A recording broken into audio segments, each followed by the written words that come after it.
ability. Now, one of the things we saw just a couple of days ago was the largest Ukrainian drone strike on Russia Mhm. since the start of the war. They even hit Moscow and hit a number of civilian apartments.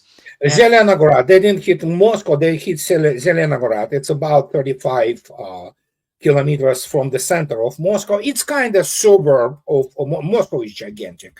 Yeah, you can see it there. Yeah, they attack apartment buildings. Yeah. And in response, Russia responded with, I believe, 1,400 drones, which then went back and hit Ukraine. What's your kind of thoughts on what happened there? Why such an aggressive amount of attack? And also, in addition to that, how the war has now changed over the last few months and almost become a drone warfare.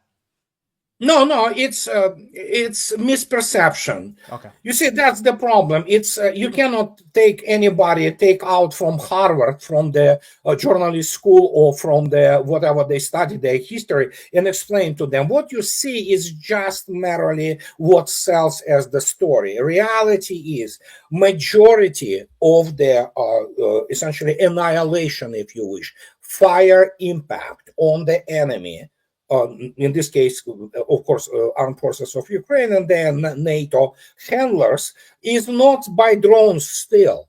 Majority of it is done first, 55% by data of the Russian General Staff, which was published in none other than Военная мысль, Military Thought magazine, a year and a half ago. 55% of this is artillery. Another something like 30, between 30 and this is aviation, tactical aviation, especially. And after that, about 10% are drones. So they are very good to sell story. They are very good. Like you see this one large drone flying into the apartment building on the top floor in Zelenograd, for example. Oh, that's the story. That's what many people do not understand, that out of those 1,054 drones, 1,025 have been shot down. Russian air defense is extremely efficient. So yeah, you have leaker once in a while, for example, and you cannot cover this gigantic territory of Russia, European Russia. And plus, many people do not understand that a lot of things are launched from the inside Russia. But that's the whole other can of worms, how Russia imported all those Ukrainian refugees. And with it, she imported a lot of sleeper cells of the GUR and SBU agents. So just like they attacked with the drone, one of the, which is Voronezh Oblast, far from any kind of the front line, there were two guys, they have been caught. They launched the drone with the explosives against one of the military units quartered in Voronezh Oblast, for example. So thankfully, nobody died. So, yeah, that's what is happening. The terrorist war on Russia will continue. And one of the reasons they are also increasing this, because what many people do not see, because, well, it's boring. You need to understand terrain. You need to understand combat manuals. You need to understand actually, and even that is not enough, because you need to have the reliable information, which is turns from information into knowledge. That's a hard thing. Most of those military experts on the YouTube have no clue what they are talking about. So, but reality is Russians are around 10 kilometers away from the suburbs of Zaporozhye. And there is evidently some kind of the movements on the troops in the area. Of course, United States provides Ukraine with all that info. You cannot do things clandestinely anymore. And so if you look attentively at Kharkov Oblast, especially, Russians are deep in Kharkov Oblast. Many people still don't understand that Russians are deep into Sumy Oblast, Kharkov Oblast, Dnipropetrovsk Oblast, and these are not oblasts which obviously Russia acquired as the result of the referendum. And what can I say? Look at the everyday statistics of the KIAs on the Ukrainian side. It's just terrifying.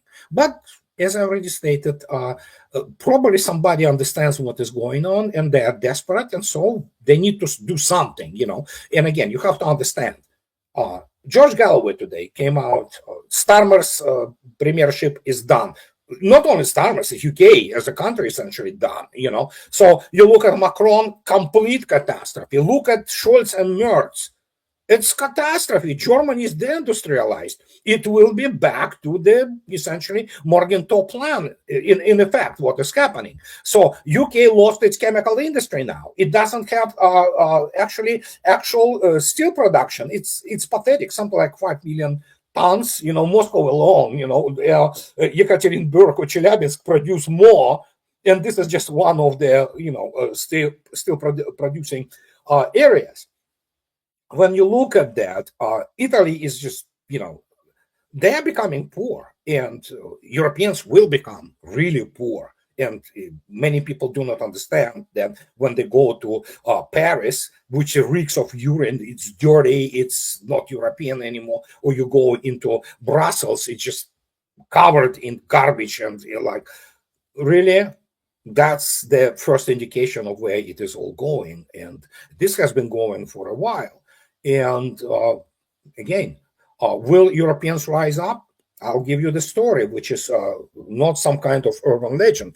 One of the Russian parliamentarians who were part of the European Parliamentary Assembly, this is Russophobic, idiotic collection of the imbeciles. I don't know why Russians even have been part of it, not anymore. But they said, we were talking between the sessions with some of the European parliamentary, from Czech Republic, from Belgium, from Germany, and we're saying already then, a couple of years ago, that look, your ratings of your governments are extremely low. People gonna revolt, and the response from those people, from Europeans, was, no problem. We have enough dogs and police to put it down.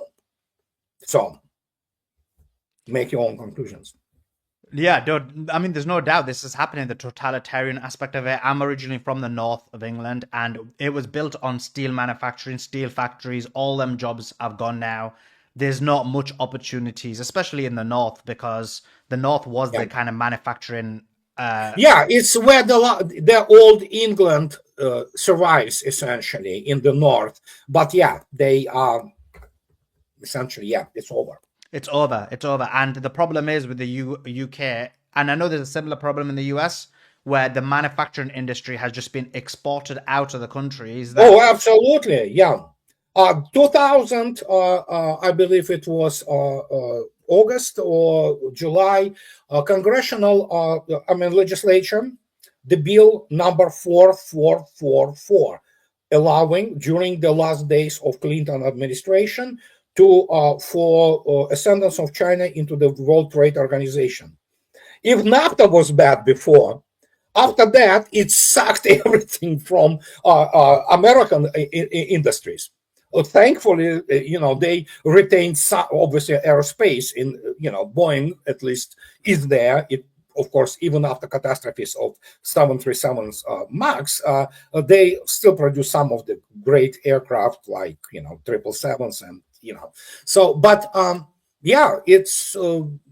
it had a horrendous impact on Western world. And it degenerated the basically population. It's emasculated it completely. And now, again, 9 years ago, I wrote a book and published it. Was called Losing Military Supremacy.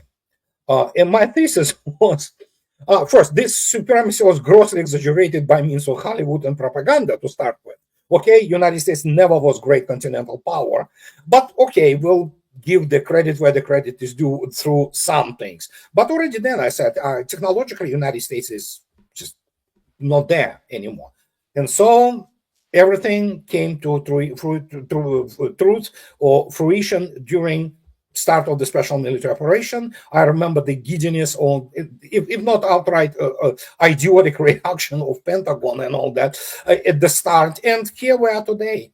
So Ukraine doesn't exist as the viable state; it's virtual state. And Europe, especially UK and Germany, they bet the house on it, including with France, because they needed those resources. Their only idea was that Putin's regime will collapse and they will install their puppets, like all those mentally and psychiatrically not normal people like Garry Kasparov and what have that, and there you go. They will have this easy, ride, as it was in 1990 when the essentially criminal Yeltsin government, was selling Russia left and right. So didn't work out. It ended up the technological, whatever the advancement they had, the arsenals. And now they're essentially final nail into their whatever self-proclaimed hegemony in Iran. And there you go. That's it's over. I mean, I cannot explain because they know that it is over. They know, they feel it.